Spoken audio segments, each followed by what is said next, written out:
Hello everyone, this is Akansh Suman here. Now we are going to solve the questions based on the Porter Governor.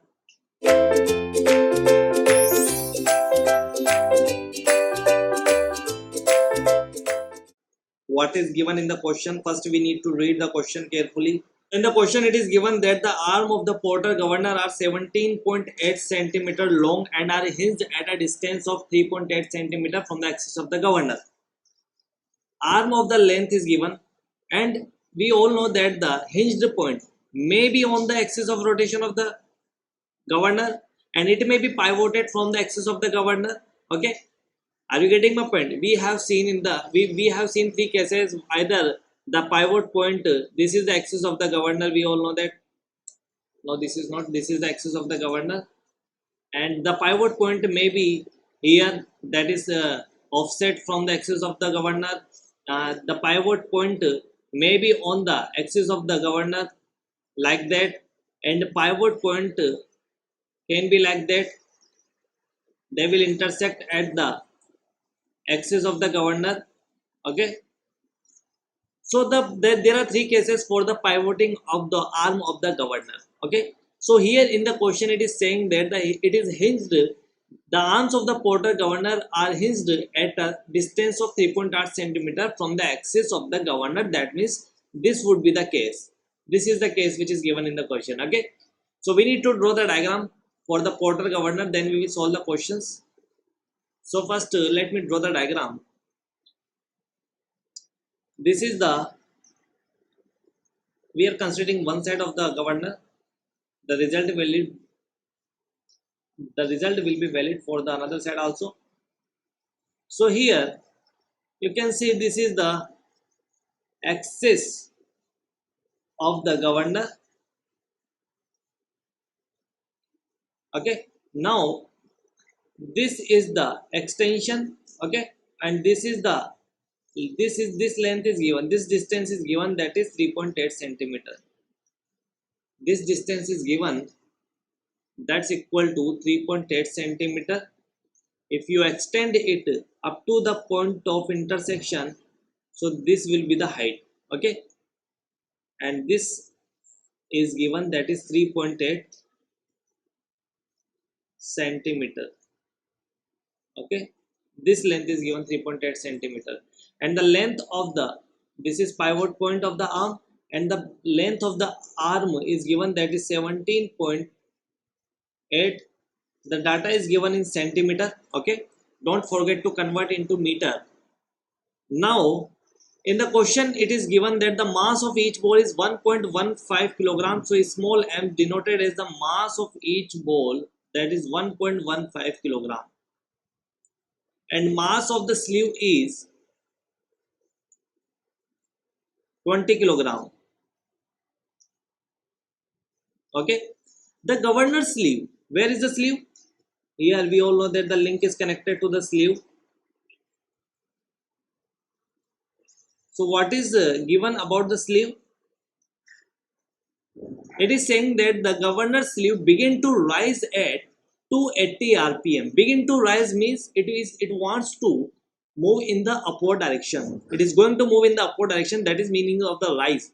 So the governor sleeve begin to rise means it is start moving in the upward direction, and the rpm is given, that is n is equal to 280 rpm. So the rpm is given, that is 280 rpm. When the links are at an angle of 30 degree to the vertical, so this angle is given because this is link and this is arm. Okay, you all know what is link and what is arm, that this is arm where the fly ball is attached, and this is the link. The link is connected to the sleeve and the fly ball. Okay, and this is the arm, and the arm length is given 17.8 centimeter, but the length of the link is not given up. Okay, but the angle is given, that is 30 degree. This angle is 30 degree. We need to determine the friction force on the governor sleeve. So we all know that how can we calculate the friction force? First we need to put the formula for height of the governor. We all know that the height of the governor or the speed of the governor, you can calculate that n square is equal to 895, because the governor is Porter Governor. So we all know that is equal to 895 upon h multiply 1 plus mg plus minus f. This is a general formula I am writing here, and 1 plus k upon twice mg. Okay, and where k means what? K is nothing but the tan beta upon tan theta. Beta is given but theta is not given here. Okay, we need to calculate theta. So here we can see that determine the friction force on the governor. Okay, now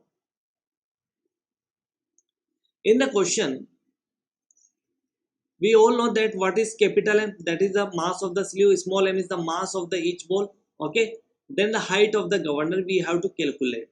Okay, how can we calculate the height of the governor? Since in the question it is not given about the theta, this angle is not given. See here, in the question it is not given about theta. Why not? Why it is not given?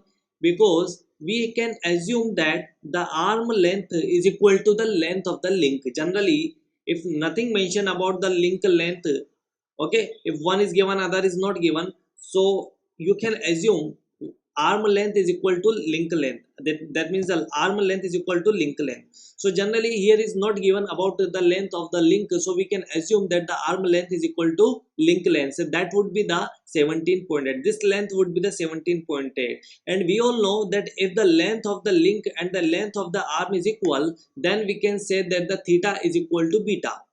We have seen that the theta is equal to beta in the, because the length of both the arm and the link is same, so angle making with vertical having the same value. Yes or no? So that because both are making the angle with the vertical, so if this length is equal, this length is equal, that would be the same angle. So theta is equal to beta, that means the k value would be equal to 1, because tan beta upon tan theta, that would be equal to 1. But we have to find out the value of h. So how can we calculate? This is the radius of rotation, this is the radius of rotation. So here theta is equal to beta is equal to 30 degree.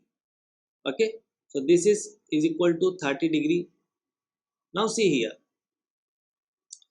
height is measured from this point of intersection to center of rotation of the ball, from here to here. So we need to calculate this length.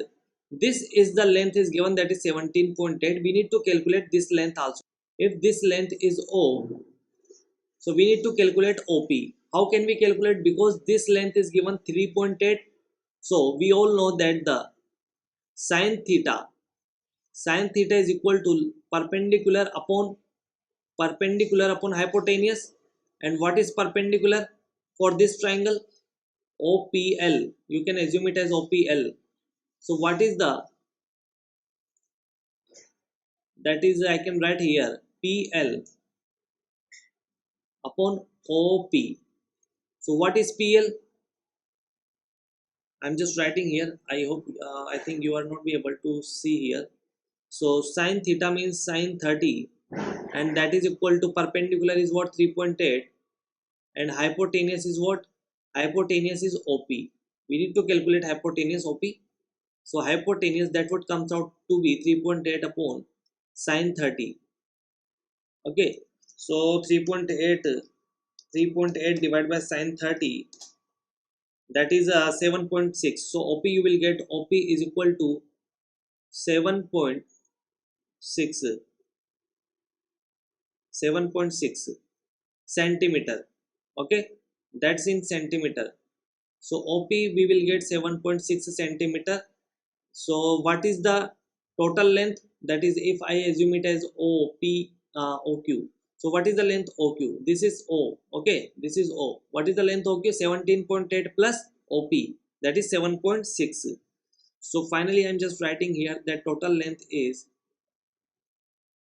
would be 17.8 plus 7.6, that is 25.4.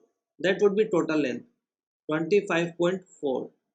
That would be the total length of this. Okay, from here to point of intersection. So if this is 25.4 and this is 30-degree angle, so how can we calculate? This is R. So how can we calculate OR? That is OQ cos 30.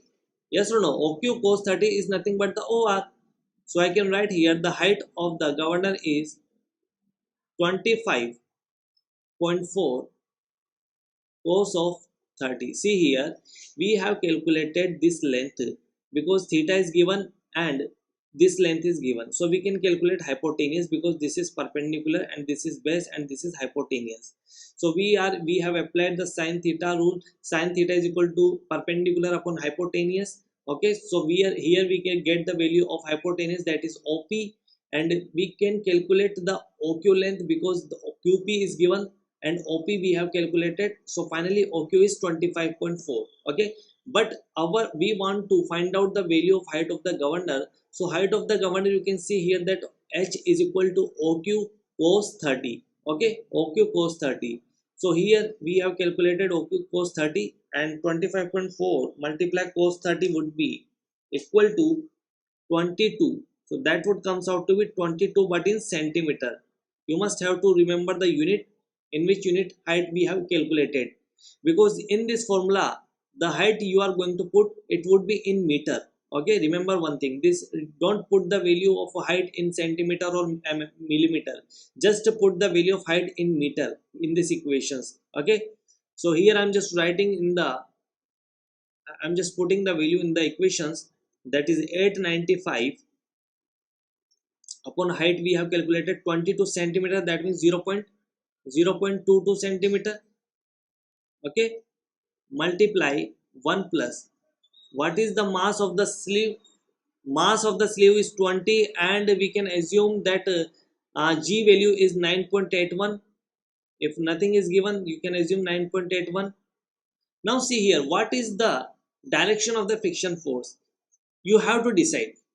The governor's sleeve begin to rise. Read that statement. Begin to rise means it is going to move in the upward direction. If sleeve is going to move in the upward direction, it is about to move in the upward direction, that means the friction will working in the downward direction, because friction always work opposite to the direction of the motion. So the friction would be in the downward direction, and here is the direction of the friction, and we all know that the weight of the sleeve would be also in the downward direction. So we can see here the mg force, mg weight and the friction force both are in the opposite direction, both are in the same direction. So we will consider plus sign here. So that is mg plus f, and that is 1 plus 1 because k value is 1, so that would be becomes 2. So upon, we can write here 2 mg, and mass of the ball is 1.15 and this is 9.81. You just have to calculate, you will get the value of friction force. So because the speed is given in the question, speed is 280 rpm. Okay, so when you solve this using calculator, you will get the value of friction force. So I'm just calculating here. So you will get the value of friction, that would comes out to be, when you calculate this using calculator, 9.93, or you can write it as approximately 10 Newton. So that would be the value of the friction force you will get. I hope you will able to understand how can we solve the questions based on the Porter governor. Okay, for in the question, what is important, you need to know how to decide the direction of the friction, whether it would be plus sign or minus sign. How can we consider plus sign and minus sign? So here I have shown you how you decide the, you have to consider plus sign and the minus sign. If the friction force and the mg force both are in the same direction, then we have to consider plus sign. If both are in the opposite direction, suppose in the question it is saying that the sleeve is begin to move in the downward direction. Okay, or you can say begin to fall. So that means if sleeve was begin to fall, that means the friction will working in the upward direction, that mg and friction force both are in opposite direction. Then, and at that case, in that case we have to consider negative sign. But here in this case it is saying that the sleeve begin to rise, that means the friction is going to work in the downward direction, because the sleeve is going to begin to move in the upward direction. Okay, so that's how we can decide the value or direction of the frictions. So we can calculate the magnitude, and that would be the 10 Newton. Okay, so I hope you will understand the solution of that question. Thank you.